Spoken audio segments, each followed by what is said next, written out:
paying attention, it was about 2 weeks ago, no more than 3. Somebody had the idea, in fact, it was Tim Kennedy.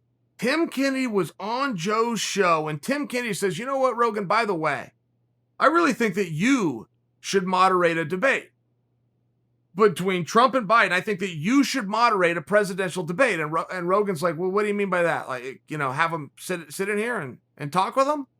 And Joe had done some of that. I can't remember all the candidates that had come through kissing the ring. I believe Kamala Harris did Joe's show. I know Gabby did it. I know Bernie did it. And Joe goes, what do you mean? They come in the studio, and Tim goes, no. I'm talking about on TV. You were the moderator. You go back and forth. You set up the questions. You get control of the show. You explain. You have 2 minutes. You explain. You can give a rebuttal, whatever it is. And Joe goes, yeah, that could be interesting. Might do something like that. Well, that caught on. And it caught on to the point that the candidates themselves were tweeting that out. I can't remember who was for it or who was against it. They're both cool with it, but it got all the way to them. And the candidates did go on to comment on it. So, all right, the debate happens last night. And it's a mess. That's a very hard thing. Like, what does moderator mean? That's a hard question. What does moderator mean? And sometimes there's a built-in function that is false, that the moderator is supposed to somehow be a bouncer. He's supposed to come over and grab you by the elbow and push your shoulder up into your ear and tiptoe you off stage if you do something wrong. Like, it doesn't work that way. The moderator is there if you choose to respect that the moderator is there. So Joe Rogan sees the debate. And this debate, for me, this was very fun. I had a very fun 90 minutes. I learned a lot in those debates. And I don't mean about the political X's and O's. I like the body language. I like the tone. I like the temperament.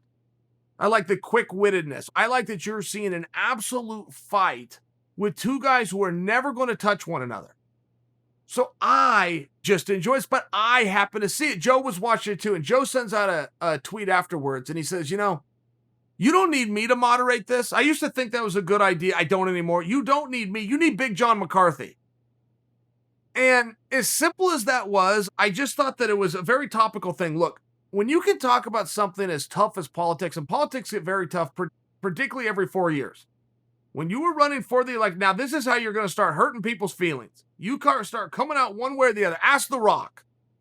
He voiced an opinion, but he had the courage to do it one way or the other. Didn't work out so well. People don't like that.